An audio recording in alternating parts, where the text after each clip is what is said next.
Intersport en 3 dates. 1924, création de l'enseigne La Hutte, dédiée au camping et au scoutisme.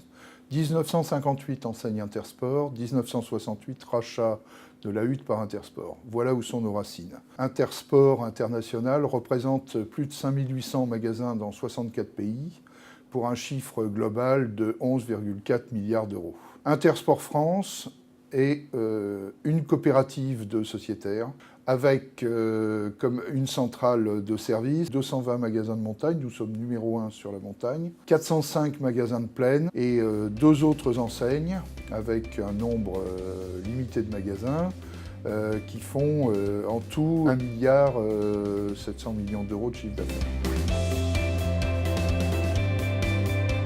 Nous avons en 2014 élaboré un plan informatique avec comme stratégie ne pas seulement rattraper le retard, mais arriver à prendre de l'avance par rapport au marché, par rapport à ce qui se pratiquait chez nos concurrents. Ce qui veut dire que nous avons travaillé sur 4 axes. Le premier axe étant l'homogénéisation de l'informatique des magasins. Le second axe a été développer des outils de supply chain puissants, puisqu'on a besoin, et on avait besoin en 2014, de monter le niveau de service aux sociétaires.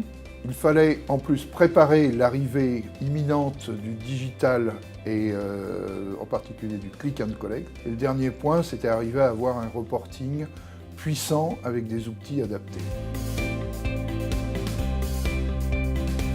Historiquement, nous utilisions dans l'entreprise SAP Finance sur des technologies AS400. La deuxième raison, c'est que moi, au cours de ma carrière professionnelle, j'ai travaillé sur un certain nombre de projets d'implémentation d'SAP Retail.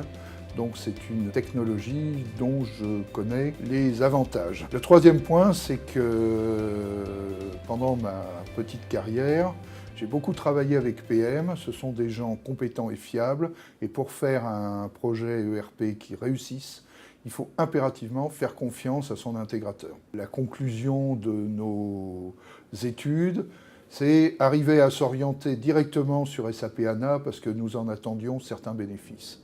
Alors, quels bénéfices nous attendions de SAP HANA? Clairement, la puissance sur le volume. La supply chain avec HANA, ça vous permet d'avoir des temps de calcul extraordinaires, en particulier sur les réassorts automatiques où dans certains métiers, j'y passais la nuit à calculer le réassort du lendemain. Là, en 1 heure, le tour était joué.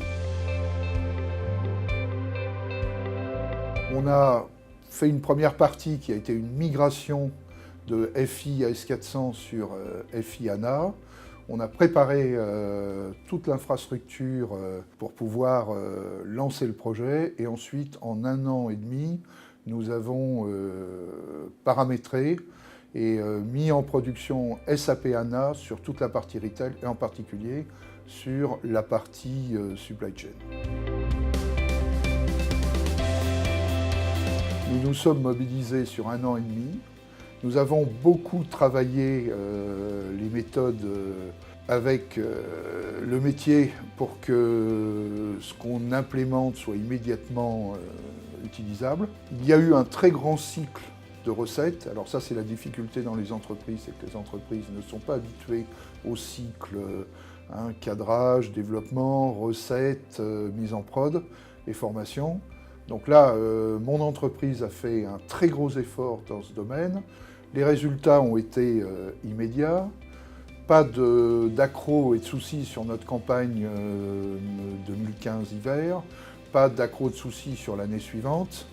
On a des temps de réponse qui sont plutôt extraordinaires. On a pu monter tout ce qu'il nous fallait en termes de reporting avec les outils BO et BW, sur HANA aussi. Ce qui fait que maintenant, le Click and Collect arrive, nous sommes prêts à l'accueillir et nous aurons en 2017 encore d'autres projets d'intégration.